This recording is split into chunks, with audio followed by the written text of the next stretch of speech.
Bueno, buenos días chicos.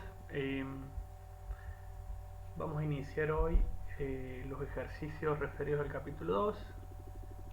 El capítulo 2 trata básicamente de las decisiones colectivas, es decir, cómo las sociedades agregan preferencias. Eh, ya sabemos que en el caso de los bienes privados, básicamente es el mercado el que agrega si se puede decir, las preferencias y asigna a través de los precios los recursos. Pero bien, en el caso de los bienes públicos, sabemos que por tener la característica de consumo conjunto o asignación conjunta, es necesario estudiar cuáles son los métodos de votación para determinar un nivel de gasto. Bien, respecto a los objetivos de la clase práctica, el primero va a ser realizar ejercicios con diferentes métodos de votación y detectar posibles incumplimientos de propiedades fundamentales en algunos de ellos. El segundo objetivo tiene que ver con observar los resultados electorales y si estos pueden ser sensibles al método de votación utilizado.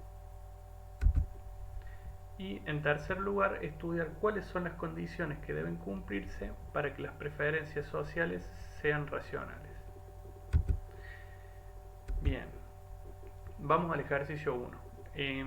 El enunciado del ejercicio 1 nos dice: considera una comunidad formada por 3 votantes, Cosmo, Elaine, George, que tienen que elegir entre 3 niveles de provisión de gasto público. En este caso lo denominamos ABC. Se podría también decir que A es un nivel de gasto público bajo, B un nivel de gasto público intermedio y C un nivel de gasto público alto.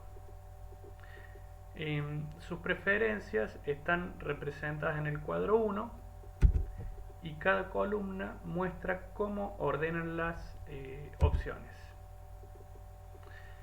Bien, fíjense que por ejemplo Cosmo prefiere un nivel de gasto público pequeño respecto a un nivel de gasto público intermedio y en última instancia un nivel de gasto público grande.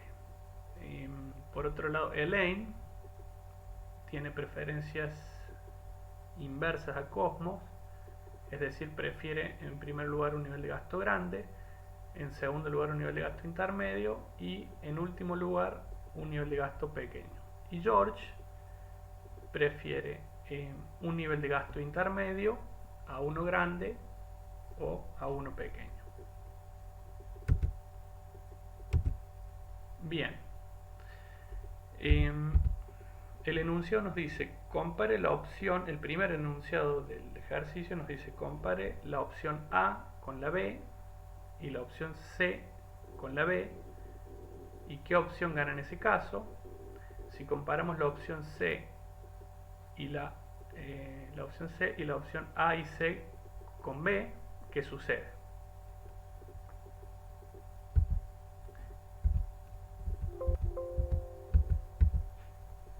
Bien, primero vamos a comparar A versus B. Fíjense que en el caso de A versus B gana la opción B con 2 votos a 1, ya que George y Elaine prefieren B y Cosmo prefiere A.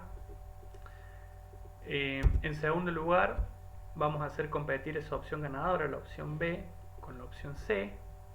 Y fíjense que nuevamente gana la opción B por 2 a 1. Cosmo y George prefieren B y Elaine prefiere C. Bien, bueno, ya sabemos que el ganador en este orden de votación de pares es B. Podemos probar otros órdenes de votación. Por ejemplo, ¿qué pasa si comenzamos haciendo competir la opción C con la opción A?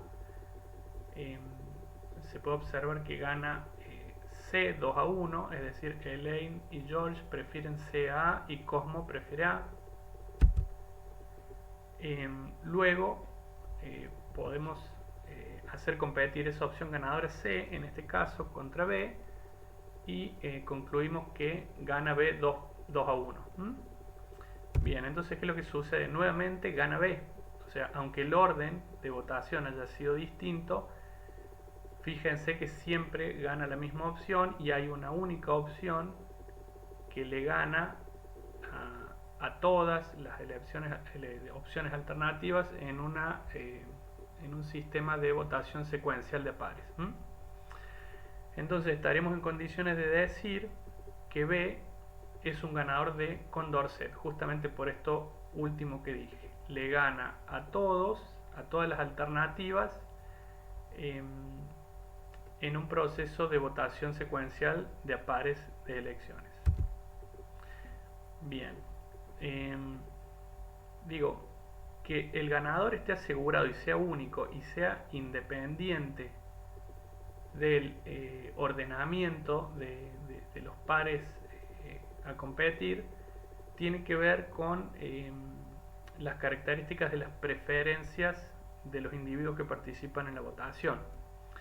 Para que esto suceda, para que haya un ganador de Condorcet y no haya ciclicidad en las preferencias, necesariamente todos los individuos tienen que tener preferencias de pico único, digamos, todos los electores tienen que tener preferencias de pico único.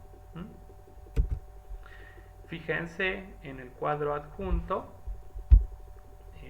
a la derecha cómo podemos observar que todos tienen preferencia de pico único. Por ejemplo, Cosmo tiene una preferencia por le da más satisfacción tener un gasto pequeño que tener un gasto grande, y tiene un pico máximo, digamos un pico único que está dado en A. El caso de Elaine es exactamente el contrario. Fíjense que prefiere un gasto grande respecto de un gasto pequeño, y obviamente prefiere un gasto intermedio a uno pequeño. Y George prefiere, le da, digamos, más utilidad o más satisfacción un nivel de gasto intermedio a uno grande, o en peor lugar a el nivel de gasto A, que es el más pequeño. Digamos que las preferencias tengan este formato a nosotros nos garantiza que las preferencias individuales sean también transitivas, si se puede decir, racionales. O sea que la racionalidad de los individuos puede también visualizarse en la agregación social de estas preferencias. Bueno, ahora vamos al segundo punto, donde nos dice el inciso B: suponga ahora que las preferencias por nivel de gasto se han modificado de la manera expuesta en el cuadro 2, y nos hace la pregunta de si cambian los resultados y qué condición no se cumple ahora. Bueno, fíjense que en realidad lo único que cambió respecto al caso anterior es que las preferencias de Elaine se han modificado. Elaine antes prefería un gasto grande en vez de un intermedio, y a su vez prefería un gasto intermedio en vez de a un nivel de gasto pequeño. Y ahora Elaine, fíjense que prefiere un nivel de gasto grande, o en segundo lugar un nivel de gasto pequeño, y en último lugar un nivel de gasto intermedio. Bien, hagamos por ejemplo un ordenamiento X cualquiera, ¿no? Hagamos competir por ejemplo A versus B. Podemos observar que el resultado de esta competencia es que gana A, y A versus C gana C. Bien, vamos a otro ordenamiento. Comenzamos ahora haciendo competir la alternativa C con la B. En este caso podemos ver que gana B, y B versus A gana A. O sea, ya al haber cambiado el ordenamiento en el que hacemos competir las opciones, los resultados finales vemos que se están modificando. Y incluso en la situación del ordenamiento definido, como en el caso 3, si hacemos competir A versus B, gana C. Si hacemos competir C versus B, gana A.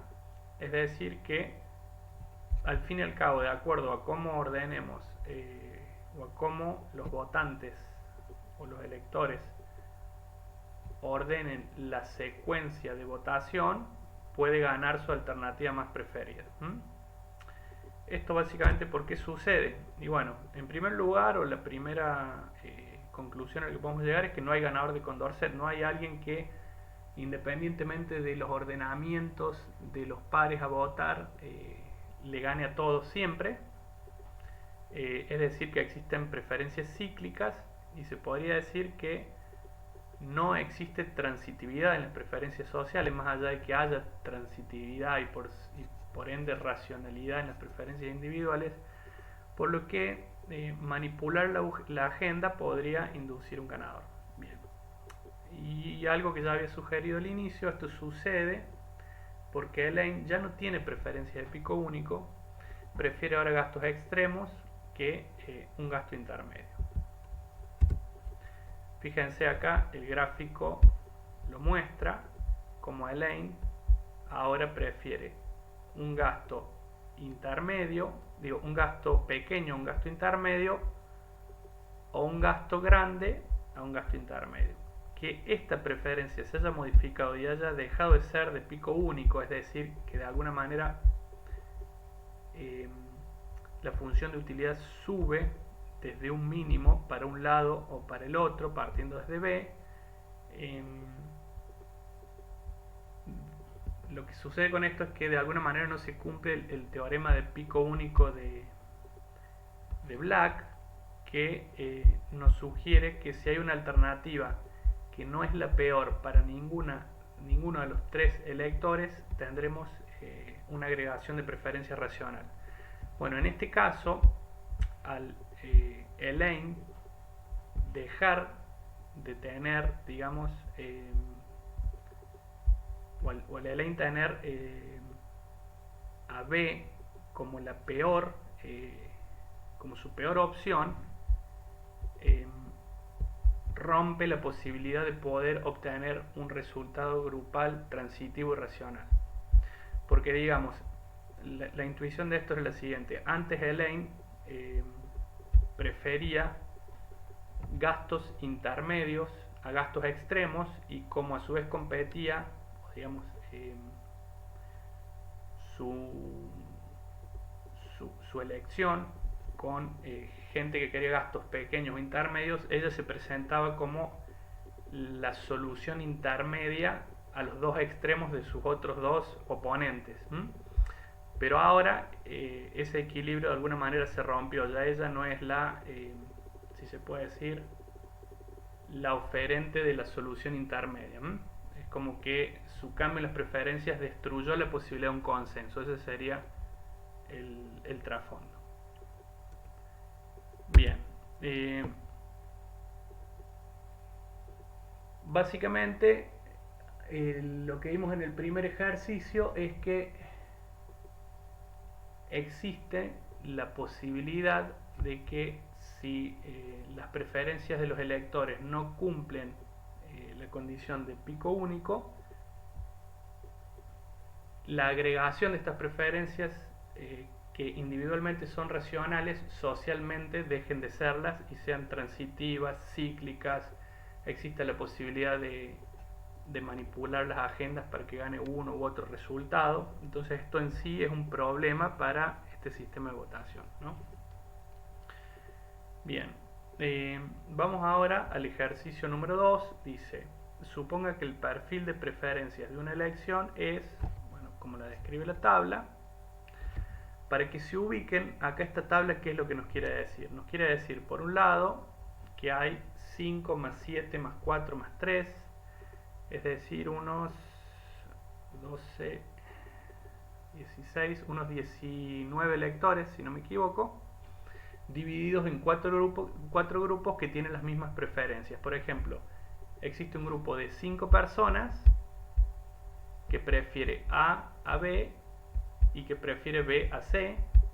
Hay un grupo de 7 personas más que prefiere B a A y que prefiere A a C. Por otro lado, hay un grupo de 4 personas que prefiere A a C y C a B, y un grupo de 3 personas, por último, que prefiere C a B y B a A. Bien, Eso básicamente se los señalo para que interpreten, digamos, la tabla. Obviamente, como siempre, la elección que está puesta en primer lugar es preferida a la que está puesta en segundo lugar y así sucesivamente hacia abajo, ¿no?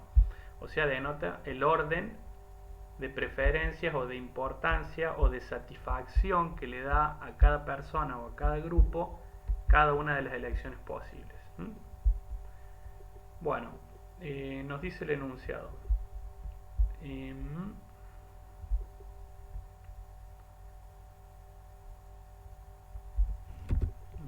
eso me faltaba. ¿Cuál es el resultado de una elección en los siguientes casos?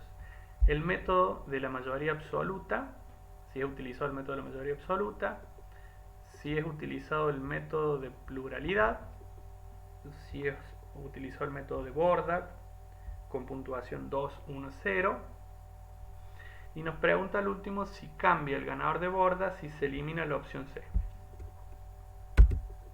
Bien, bueno, vamos a responder la primera pregunta. Recuerden que el método de mayoría absoluta básicamente nos dice que la opción ganadora será aquella que obtenga la mitad más uno de los votos, es decir, más del 50%. Fíjense que A saca 9 votos, o sea, saca 5 más 4. En el caso de la elección por la mayoría absoluta, lo único que nos interesa es la elección más preferida de cada uno de los grupos. En este caso, por eso podemos inferir que A saca 5 más 4, 9, B saca 7 y C saca 3. Esto implica que A saca 9 sobre 19 puntos posibles. Es decir, que no llega a obtener el 50% de los votos, por lo cual podríamos afirmar que no hay un ganador por mayoría absoluta. Bien, respecto al método de pluralidad, el método de pluralidad, el método de pluralidad es aquel que define como ganador al que saca la mayoría simple de los votos, ¿no? O sea, es decir, el que saca la mayor cantidad de votos sin ninguna restricción. En este caso sabemos que A sacaba 9 votos y por ende es el ganador con mayoría simple. Bien, ahora viene el método de Borda. El método de Borda, a diferencia de los dos métodos o de los tres que vimos ya, tiene en cuenta la intensidad de las preferencias, es decir, no solo importa que para este grupo A sea preferido o que A sea la alternativa más preferida, sino también el orden hasta la última opción posible. Y básicamente lo que hace este método es decir, bueno, a la primera alternativa le vamos a dar una puntuación de n menos 1, puede ser, siendo n la cantidad de alternativas a votar, o sea que en este caso a la primera opción le vamos a dar 2 votos, a la segunda opción le vamos a dar 1 voto y a la tercera opción le vamos a dar, en realidad más que votos son puntos, digamos, a la primera opción le vamos a dar 2 puntos, a la segunda opción le vamos a dar 1 punto y a la tercera opción le vamos a dar 0 puntos, ¿no? Esa es una forma, o sea, puntuar con n menos 1 alternativas, o sea, n menos 1 puntos igual a la cantidad de alternativas menos 1, digamos. O la otra opción es directamente dar tantos puntos como alternativas existan en orden decreciente. Bueno, acá creo que lo que nos pedía el enunciado era justamente una puntuación 2, 1, 0, es decir, tenemos que puntuar la cantidad de alternativas menos 1 hacia abajo. Entonces, por ejemplo, si queremos contar los votos por el método de Borda, para A sabemos que obtiene A 5 o sea que hay 5 personas que lo posicionan A en primer lugar.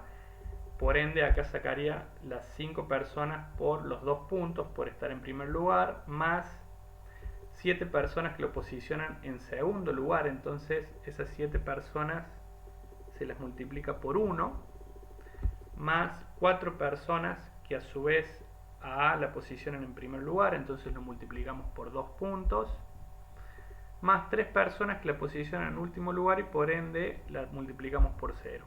Esto totaliza una cantidad de 25 votos.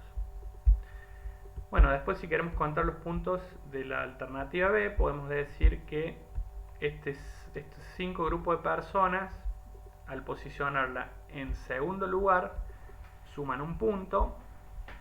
Este segundo grupo de 7 personas, al posicionarla en primer lugar, suman 2 puntos por cada persona. Este tercer grupo de 4 personas, al posicionar B en último lugar,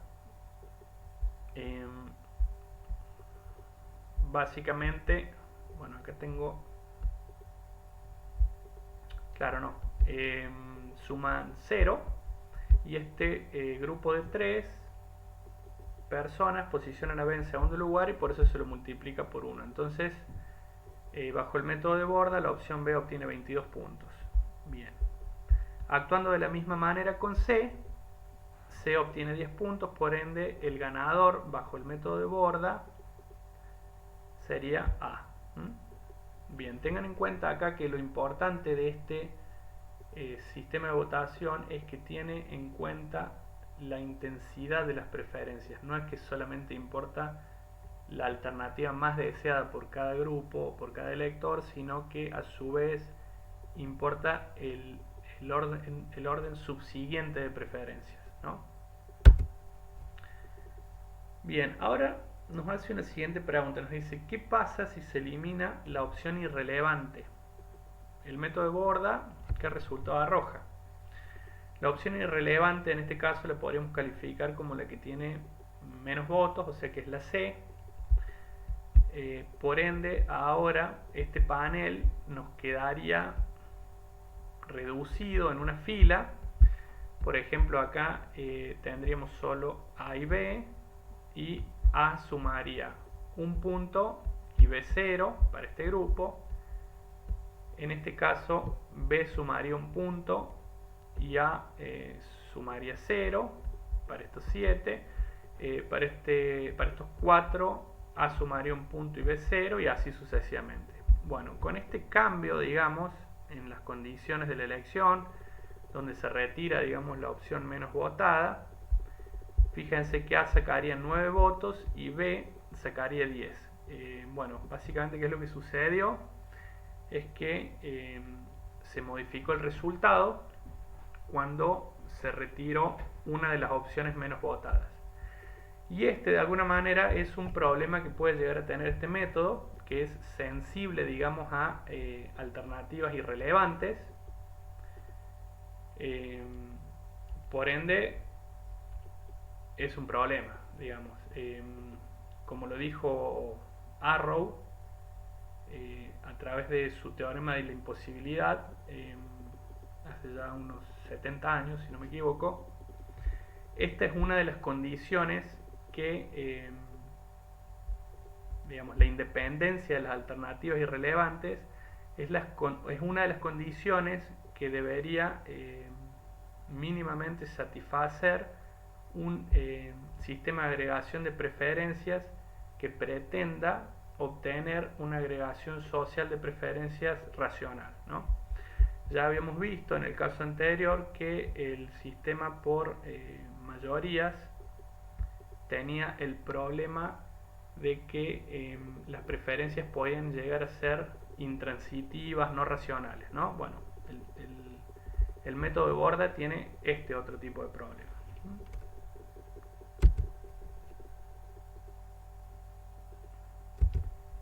Bien.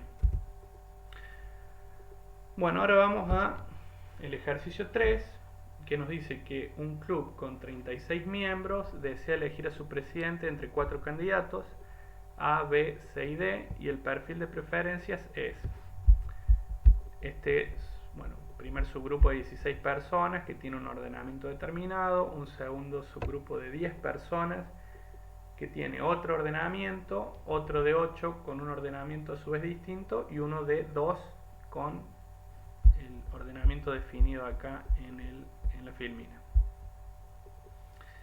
Bien, es decir que tenemos un total de 26, 34, 36 electores, si no me equivoco.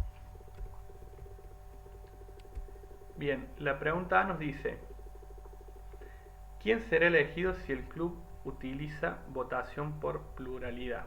Recordemos que la votación por pluralidad es básicamente calcular una mayoría simple. La opción que más votos tiene es la que gana. En este caso, fíjense que A obtiene 16 votos. Vuelvo a repetir que acá lo importante es solo la primera opción de cada grupo. B obtiene 12 votos y C obtiene 8 votos. O sea que el ganador por pluralidad o mayoría simple es A. ¿Quién sería elegido si se utiliza el método de borda o conteo de borda? Con 3, 2, 1, 0, acá también se aclara el método de puntuación. Bueno, como ya hablé recién, la intensidad de las preferencias importa y no solo la opción más preferida. Podemos ver que A saca 16 por 3, más 10 por 2, más 8 por 1, más 2 por 2, saca 80 votos, con la misma mecánica que expliqué recién para el caso anterior. B saca 84 votos, C saca 42 votos y D saca 10 votos. Bien. Bueno, fíjense además que, como podremos observar, los distintos sistemas de votación pueden influenciar distintos resultados o pueden determinar distintos resultados. Esa es una dimensión extra a tener en cuenta en el estudio de los diferentes sistemas de votación, ¿no? Sin ir más lejos, si ustedes, bueno, por ahí son muy jóvenes, pero digo, viendo la historia reciente de nuestro país, si Argentina no tuviera un método de pluralidad con segundas vueltas y tendría un método de elección presidencial con mayorías simples, en el año 2003 el presidente hubiera sido Carlos Menem en vez de Néstor Kirchner, y en el año 2015 el presidente hubiera sido Scioli y no Macri, digo, o sea, no es un detalle el rol que juegan las instituciones y los mecanismos de selección de los presidentes, en este caso en Argentina, ¿no? Digo esto como para ponerlo en contexto y no que se lo vea simplemente como un ejercicio abstracto. Bien,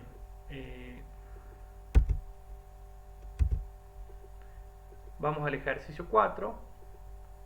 Suponga que existen 4 candidatos para una posición y 24 votantes que tienen los siguientes perfiles de preferencias.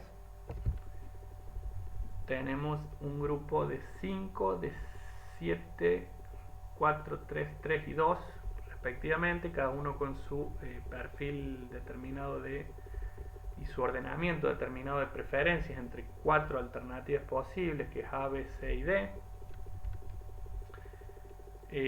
La opción A nos dice identifique el ganador de Condorcet, y la opción B nos pregunta qué opción ganaría si el método seleccionado fuera el de pluralidad. Bien, recordemos respecto del primer ejercicio que el ganador de Condorcet es aquella opción que en una votación secuencial de pares le gana a todas las alternativas contra las que compite.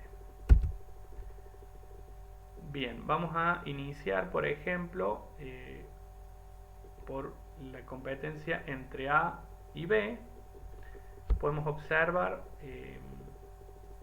que A obtiene 12 votos y B obtiene 12 votos.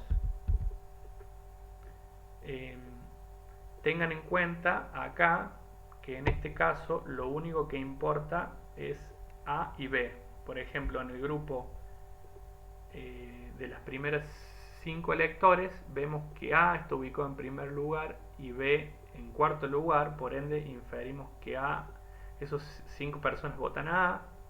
En el segundo lote de 7 personas, B está ubicado en el primer lugar y A está ubicado en tercer lugar, por lo que inferimos que esas 7 personas votan a B.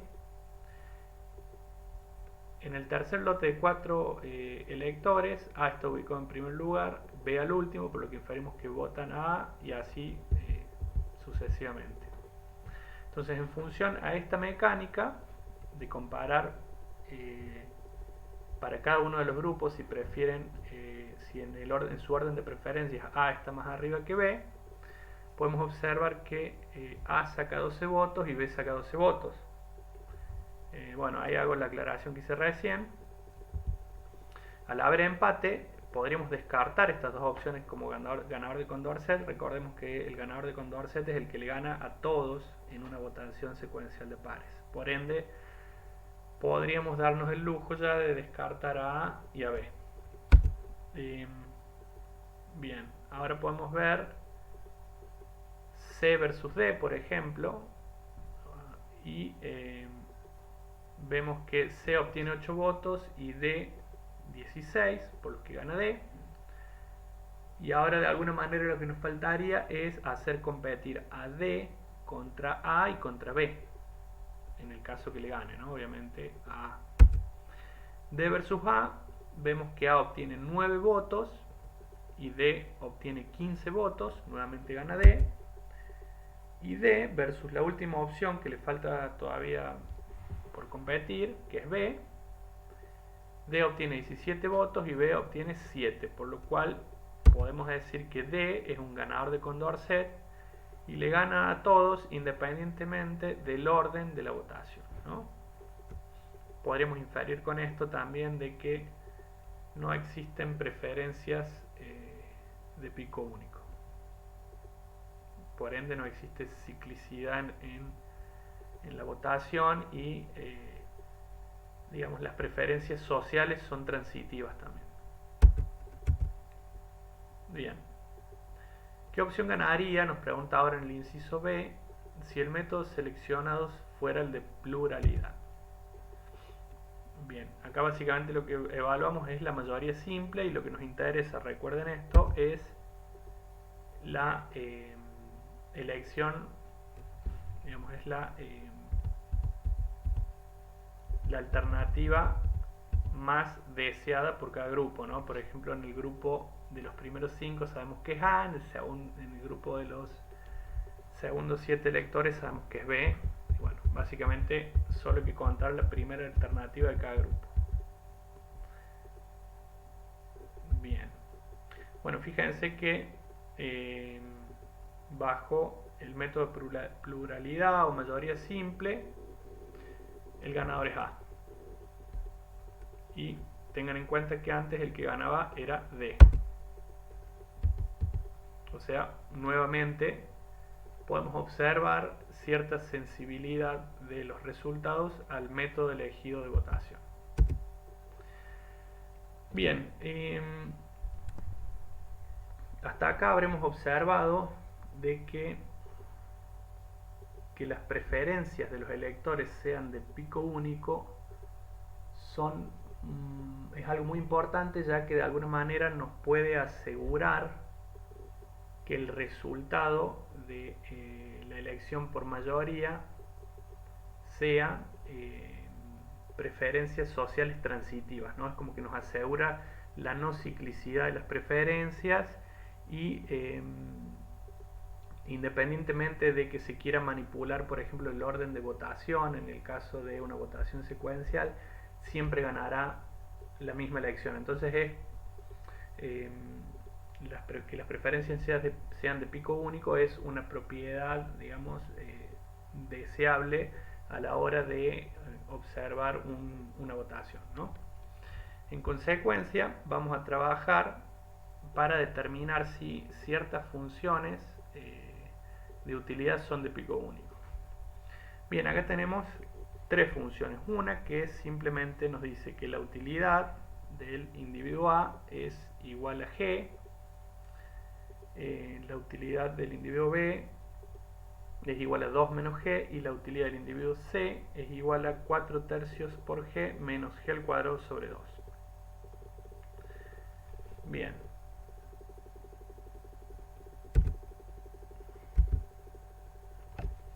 En el caso de la función U sub A igual a G, podemos ver que básicamente la utilidad crece monótonamente con el gasto. Bueno, ya sabemos que el gasto no es infinito. Si lo acotáramos a algún valor X, podríamos decir que en ese valor donde está acotado, la función de utilidad encuentra un máximo, y por ende, al tener un máximo, podríamos afirmar que esta preferencia es de pico único.